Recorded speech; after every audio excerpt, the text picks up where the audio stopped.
రాజకీయ మోసం అంటే ఎట్లా ఉంటుందో తెలుసా? రాజకీయ నాయకులు మోసం చేస్తే ప్రజలు ఏ విధంగా దగా పడతారో తెలుసా? రాజకీయ మోసానికి చిహ్నం తెలుసా?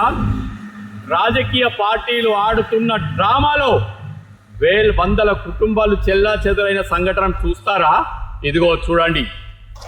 Nizam sugar factory, Muthyampet sugar factory, రాజకీయ నాయకుల మోసానికి దగాకు కుట్రకు దగాపడ్డ షుగర్ ఫ్యాక్టరీ ఇది. దాదాపు 10,000 కుటుంబాలు, 3,000 కుటుంబాలు, 3,000 కార్మికుల కుటుంబాలు చెల్లాచెదరైన తీరిది.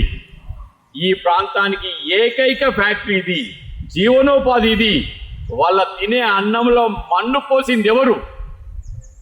రాజకీయ క్రీనీడలో పూర్తిగా తుప్పు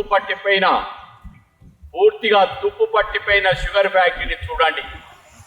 ఎందుకు ఈ దౌర్భాగ్యం? 1,00,000 కోట్లు పెట్టి కాళేశ్వరం కట్టిన కల్వకుంట్ల చంద్రశేఖరరావు ఈ ప్రాంత ప్రజలకు అన్నదాత అయిన షుగర్ ఫ్యాక్టరీని ఎందుకు తెరిపించలేకపోయాడు? ఏమి స్వార్థ మేఘాలు కమ్ముకున్నాయి? ఎంత నష్టం వాటిల్లుతుందని షుగర్ ఫ్యాక్టరీపై మీనమేషాలు లెక్కించారు. కిరాయి ఇంట్లో ఉన్న తన కూతురు 300 కోట్ల ఇంట్లోకి మారింది. సంపన్న కుటుంబాలుగా తీర్చిదిద్దుకున్నారు. ఇది బంగారు తెలంగాణకు నిదర్శనం. బంగారు తెలంగాణ సాధిస్తామని చెప్పేసి 10 సంవత్సరాలు ఆర్థిక విధ్వంసం సృష్టించిన కల్వకుంట్ల కుటుంబం మోసానికి నిదర్శనం ఈ షుగర్ ఫ్యాక్టరీ.